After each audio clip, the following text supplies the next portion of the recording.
All right, guys, I want you to go over to worldviewtimes.com. You know, we have Worldview Radio. That's radio, obviously. We have Worldview Times. That's your print, our articles. And then we have Worldview Tube, obviously, TV. You get to one, you'll find them all, see, because you got, obviously, radio, TV, news. So look at this article we put up today.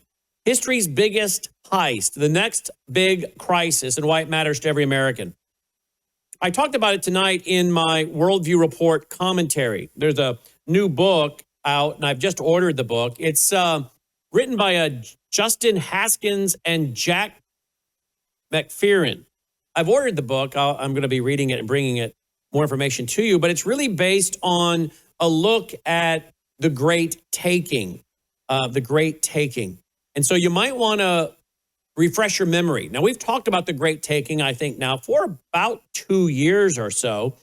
But just to refresh your memory, before we have Michael Weiner come on here and comment, watch a little bit of this video clip from the documentary on the Great Taking. Watch this. I think that we're very close to this collapse being triggered. What are the indications for that? Well, most profoundly, what has been done to interest rates and where they are now, and the scale of the insolvencies that are out there. They're not being discussed. They're being covered up. The only way that the financial system has not collapsed is that there is a big hidden hand injecting lots of created money directly into the financial markets, holding them up right now, as well as allowing institutions to believe they have downside risk by buying protection in the derivatives market, the combination of those things. So this support, the hidden hand as I call it, can be withdrawn at the time of their choosing. But we're getting late in this process given what's already happened to the interest rates. The other indication of timing is the bank resolution, the documents of the Bank Resolution Authority in Europe. Their planning cycle documents were mandating all of the globally systemically important banks to be ready for solvent wind down at the end of last year, 2022. Now, what they mean by solvent wind down is not wind down of the entire bank on a solvent basis. It will be parts of the bank that will remain solvent. But they've literally mandated that they have to be ready, the biggest banks, to go flat on all of their derivatives positions in a controlled way suddenly. So they've prepared for that. That is operational as of the end of last year. Now, in this year's planning cycle document, they are saying that they are on track to have completed all their work by the end of this year, 2023. So these are indications. To give you another idea of the seriousness of this, they've been running these trilateral exercises with Britain and the EU and the US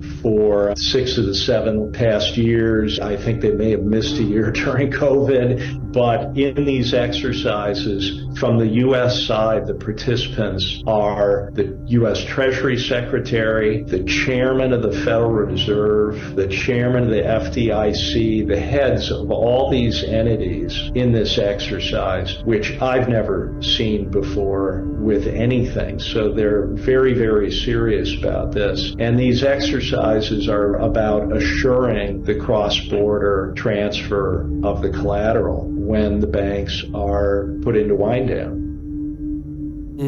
David Webb from The Great Taking. And by the way, folks, you can go over to their website. They have a website. It's called thegreattaking.com, ironically enough, thegreattaking.com.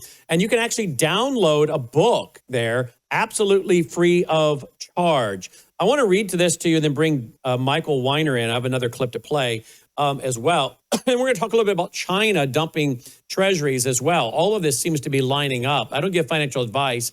I give financial opinion, but my opinion is you better be doing your homework because a lot of people, I think, are going to be caught flat-footed and they're going to, I'm afraid, many people are going to lose much of their life's work because they don't realize how, well, apparently the game has been rigged.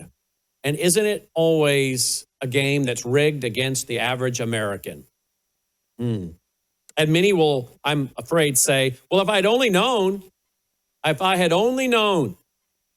Well, that's one of the objectives we have here at our broadcast, is to help you stay aware of what's happening and apply a Christian worldview to all areas of life. Obviously, that includes economics, your property.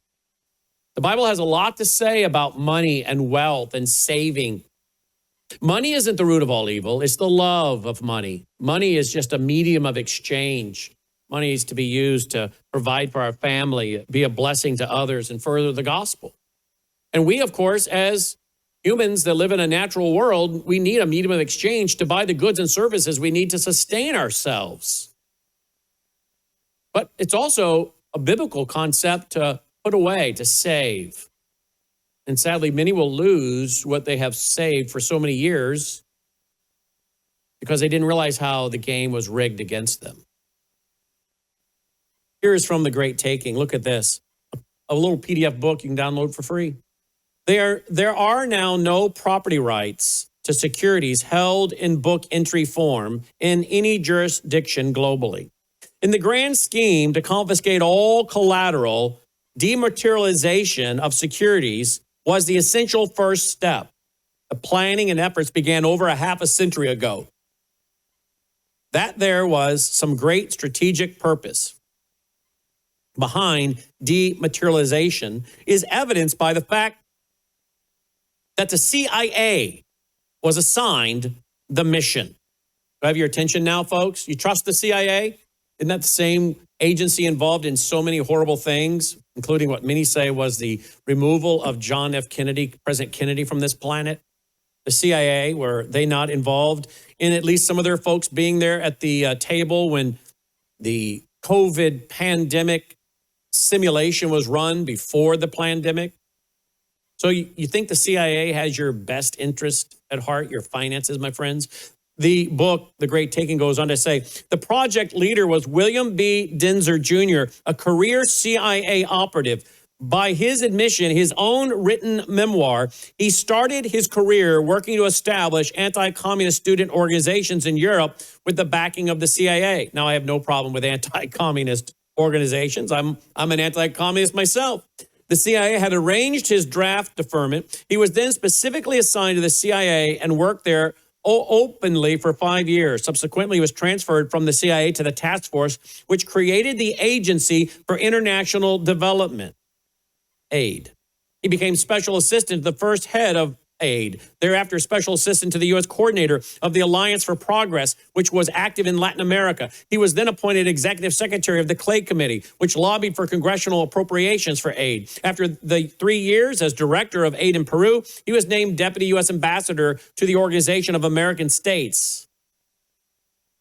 He goes on to state, look at this. Then strangely, even though he had no background in any aspect of banking or finance, he was appointed New York State Superintendent of Banks by, wait for it, Nelson Rockefeller. This came after his nomination to the newly formed New York State Council of Economic Advisors by its chairman, former head of the World Bank. Oh, really? The World Bank, huh? Eugene Black. Interestingly, Black's father had been chairman of the, wait for it, Federal Reserve in 1933. Within 2 years of assuming his position as New York State Bank Superintendent, Dinser was named chairman and CEO of the newly formed, listen now, Depository Trust Corporation. Do you guys know what that is? The DTC? Well, you do if you watched my Worldview Report commentary tonight at the end of the newscast. A post he held for the next 22 years through the entire process of dematerialization. In the late 1960s, something called the Bank and Securities Industry Committee, BASIC for an acronym, had been formed to find a solution to the paperwork crisis. It seemed the burden of handling physical stock certificates had suddenly become too great, so much so that the New York Stock Exchange had suspended trading some days. Lawmakers then urged the government to step into the process. The BASIC report recommended changing from processing physical stock certificates to book entry transfers of ownership via computerized entries in a trust company that would hold the underlying certificates, immortalized. or immobilized, I should say. The trust company would develop the necessary computer and other systems. I happened to meet with network engineers of DTC 40 years ago in my first job out of school. Was this paperwork crisis manufactured in order to provide an basically an objective, an imperative for dematerialization? Consider that DCT did not begin operations until 1973 and that no significant degree of dematerialization was achieved for many years. However, somehow, during this intervening period, stock exchanges continue to function in spite of escalating trade volumes without the elimination of certificates, especially with the aid of computerization. It could be done and was done. DCT eventually became the model for the Central Securities Depository and Central Clearing Counterparty, the purpose of which will be examined later. And at the end of the day, what's going on here, folks? Apparently, all of the financial instruments most of you hold, whether IRA and other securities, apparently a lot of it is actually being held through this depository. Do you understand really how it works? Here's one more clip, and then Michael Weiner will respond. Watch this. America is in trouble. The Federal Reserve can be summarized in 3 words. It's a scam. I never realized it was the most profoundly corrupt institution in the world, pretending to be honorable. The custodians are empowered to borrow the securities out of the pool without any limit at all. And it's a partnership between the bankers and the politicians, and they create money for all the citizens of that country. The secured creditors have absolute assurance that they will keep the client collateral in the event of insolvency. And this is the shocker, not your insolvency, but insolvency of the people that secretly used your securities as collateral. So in a sense, what they're doing is converting your property, your assets, into money. They don't need your money. They can create unlimited money. It is about subjugation of people. Who was it? Kissinger said a long time ago, if you want to control people, you control food. If you want to control nations, you control oil. If you want to control the world, you control money. And I think that's the plan. And now, right now, it seems like they're using the climate change as the mechanism to be able to step in and take control. So I've written this book, The Great Taking, to put on the table a very sophisticated structure designed to take essentially all financial collateral globally. Everything you want to do in life gets translated at some point into a monetary value. So if what you're using as a monetary value is not your property, you have none. You have nothing. You are a slave. We're in a hybrid war that is open-ended. The average person is doomed. They have to wake up. They have to learn a little bit about what the real world is about. They have to stop buying into the myth. All right, joining me now is Michael Weiner. Michael, welcome back to the broadcast. Thank you for being with us. Most people are not aware that their securities, their IRA, these other things could be at great risk, that in the small print, they may not own it, including even their own bank deposits. Here in this article at worldviewtimes.com, the centralized entity is identified as the Depository Trust Company, or DTC. What are your thoughts on what we're talking about, what you just heard, when it comes to people's, say, bank account or, say, their IRA? Well, let's go into the real foundation of this, which is really what brilliantly Mr. Webb brings up through the Great Taking. This has been going on all the way back to before Roosevelt. But what Roosevelt did brilliantly was the idea was American people didn't trust paper money prior to 1933. Most of the men carried change purses because they carried gold coins and silver coins. The plan of the Great Taking, the plan of these banks and these imperialists was to force you into the bank. way to force you into the bank is changing your money, changing your financial freedom. First, they got rid of gold. For 40 years, they got rid of gold. Why did they make gold a felony, for goodness sakes? A DUI isn't even a felony. It's a misdemeanor. Why did they make a gold coin a felony? Because they wanted to force you in to the great taking, the bank system that ultimately uses your money, collateralizes your money. They created a derivative market, which is a multi-trillion-dollar marketplace that's all smoke and mirrors. So we're all stuck in this big malaise of banking. We're stuck with credit cards so they can track all that. They control just about everything that we have. Now they want to go digital because they want to protect us, as they say. Going digital will be the final straw of the nail in your coffin. When you talk about the situation of what's going on, low-hanging fruit, we talked about it before. What is the lowest hanging fruit you have besides your bank account? Your IRA, your 401k. Why do you think they got rid of pensions? Because they were good. They did 401ks, they did IRAs, and guess what? They got a roadmap to get those. They can lock you out of that faster than you can say one. And they will. And then they'll nationalize it just like when they created Social Security, and you'll have zip. That's why Reagan created precious metals IRAs, because you have a barrier from them, which you don't have in any paper asset in an IRA or a 401k if you're in that age or position to get rid of it or move some of it out. So you better watch out on that. Look at But this. when you talk, Look at this headline from the Red State. The next big crash could wipe out everyone except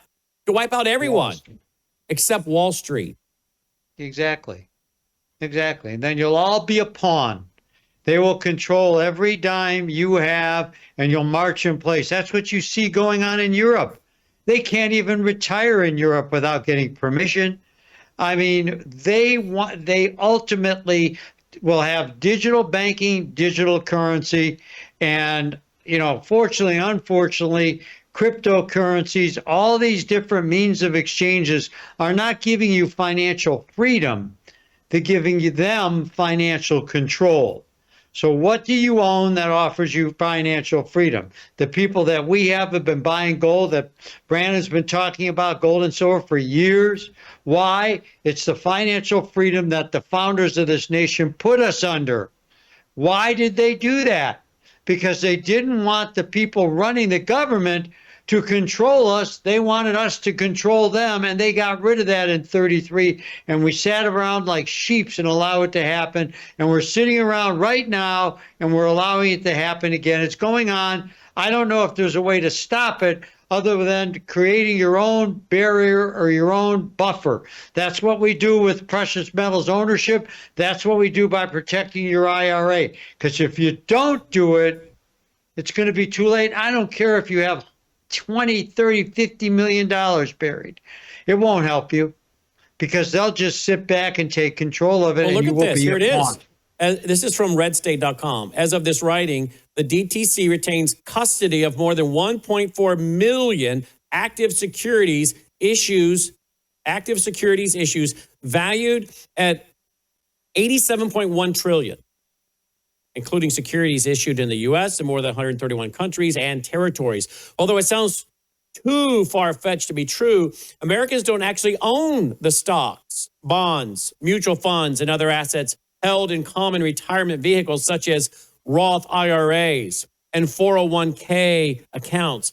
In reality, Americans own what are called security entitlements. This is a significant, albeit sinister development that could have far-reaching consequences when the next economic crisis occurs. Quote, in a major financial crisis, investors' assets can be frozen and seized to absorb losses at failing firms. A scenario that has already happened on a smaller scale under existing rules and can be made far easier if emergency powers are invoked. In other words, big banks will be insulated from major losses whenever the next big crash arrives. Make no mistake, this is not legal theory. It has actually already occurred. September 2008, Lehman Brothers filed for bankruptcy due to over-leveraged positions in the subprime housing market. At the time, Lehman was more than $600 billion in debt. Eventually, the case was dragged through the bankruptcy courts. When Lehman Brothers filed bankruptcy, its custodian, J.P. Morgan Chase, made sure it was at the front of the line when Lehman's assets were distributed. Ordinary investors who had accounts with Lehman were simply out of luck. They had to wait years to be reimbursed, although many were only awarded a fraction of what they were owed. As Haskins and McFerrin note in their new book, the legal framework that will govern the next major financial crisis is already in place, and it was explicitly designed to protect large institutions alone, end quote. Mike? You know, when they made this movie called Margin Call, and I really recommend everybody watches that movie, it was about Lehman. And what's really interesting in that entire movie, if you listen to that entire movie, at no point in that movie when they're trying to save Lehman Brothers and they're trying to keep it afloat, did they mention any concern for the investors. Quite oppositely, they said use them. Take their money. Even though they knew they were selling them worthless securities, they said sell them. All for the betterment of the company, keeping the company afloat. This is not a joke. People don't want to pay attention to it till it's too late. And right now, with bail-in that already exists, part of the Dodd-Frank law, they've already got their fails. They've got their parachutes all built. What's your parachute? What do you have? Do you have it in your retirement plan? You put it away for like 25 years, 35 years, 40 years, tens of millions of dollars, a few $100,000, $100,000, whatever the amount is. Do you really control it? The only person who smelled this out was Ronald Reagan in 1984 and 85 when he created precious metals IRAs. He wanted something that the government did not have direct access to. It's the same thing as the gold you own privately. They do not have direct access to it if you own the numismatic metal. Now, some people don't like it because they say it costs a little bit more. It's also worth a little bit more. So what's the difference? You know, you've got to look at programming yourself to be one-dimensional for your family. Because if you do not, you will become a sheep, and it's going to be too late. Well, this article says that. This should send shivers down the spine of every American, because the bottom line is that when the next big crash comes, whether it be months or years from now, big banks will be hunky-dory, while everyday Americans will get absolutely hammered. You're right. You know, interesting enough, I was watching an interview today with one of the guys. I think it was Josh Haskins who helped write this latest book. He was saying, you know, that's why hard assets are so important. Gold, silver, land, rental houses. Those are so important because he said the guy was being interviewed by my friend Alex Newman, that those come with a lot of private property laws. There's a lot of private property laws that help protect those hard assets. And he was saying that, I don't give financial advice, he said, and I don't give financial advice either. But he was saying that people ought to understand that with these kind of securities, how the laws are written. People may say, well, that shouldn't be legal. Well, I'm sorry. They should say, they may say that's not moral. Yeah, I know. They may say that's not ethical. Well, I know. But if the laws are written that way and you go to court, what are you going to argue? What's your attorney going to argue? And he was saying in the interview, the gentleman was saying that people need to understand there are a lot more laws to protect private property when you're talking about land, houses, hard assets. You agree? Absolutely. You know, and I don't want to get too biblical here, but in the portions in the Bible, they talk about gold, silver, land, and cattle. They don't talk gold, about mutual silver, funds. Land, cattle, they and don't houses. talk about bonds. Those five they things. Don't talk, and how correct that advice was. But if you think about this, when we deal with financial planners who tell their clients, no, you don't want to do that. You don't want to do that. It's the same. Picture this big bank. Instead of an individual man or woman saying, we're going to take care of your money, picture this big bank like a vacuum cleaner sucking it up. Because once they got their hands on it, they don't necessarily have to let it go. Read the fine print. Who actually owns your stocks? Who actually owns your mutual funds? The companies, not you. I mean, it's hilarious when we have to sit down at times and deal with people that sit back and say, well, my advisor. Well, I always keep saying to people repetitively, this is your money. It's not my money. It's not your advisor's money. The only person that loses in the world is you.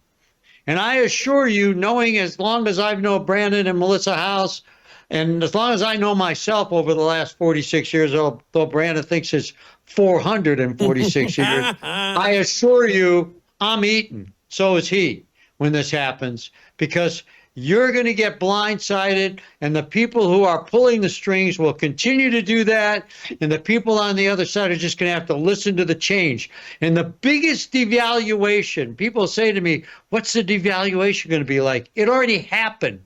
In 1971, we had money. Prior to June of 71, if you went into the bank with a $100 bill, they had to give you immediately $100 in gold and silver. It said, pay the bearer. 2 days later, when Nixon changed the law, you went into the bank, they gave you a newspaper and pointed you to the picnic bench. You got nothing. You got a devaluation from something to nothing overnight. And don't you get it? You've been bartering since 1971. It's monopoly money.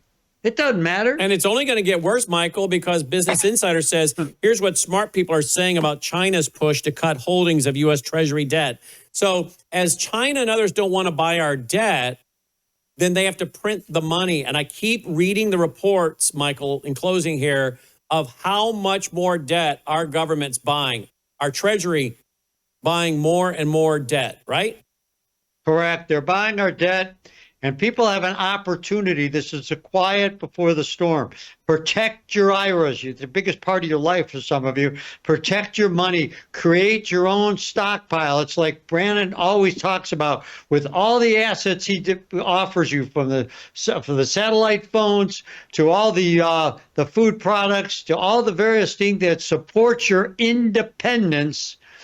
We are all about personal independence, and that's what I applaud Worldview Weekend for, being about your personal independence. And either you want to do something about it, because when the bottom falls in, my people are going to be okay. The other people out there are going to be calling up their brokers, and I can tell you, every time there's a crash, I can't get my broker on the phone. I can't get the reason you can't get them is because they're told not to answer. Literally. Wait till they hit bottom and then talk to you when you're stuck. WorldviewGold.com. Get your free, no obligation packet of information. I don't give financial advice. I give financial opinion. My opinion is you should get the information, do your own due diligence, and decide what to do with your IRA and other assets. Now that you've learned more about this corporation in America. And again, if you want to read the full article, it's over there at worldviewtimes.com tonight. And now you've learned a lot tonight about the Depository Trust Company. Again, your free packet, no obligation, worldviewgold.com or 1-877-864-1072, 1-877-864-1072. Michael, thanks for being with us. Thank you very much. Say hello to Dolly. She's getting her coat soon. Thank you. A coat. She's got a coat coming. She's going to be a fashion gal. Trust me. We'll look forward to showing that off. She's over here on her pet bed, sound asleep. So she'll look forward to the coat. There you go. All right. Bye. Thank you, Michael.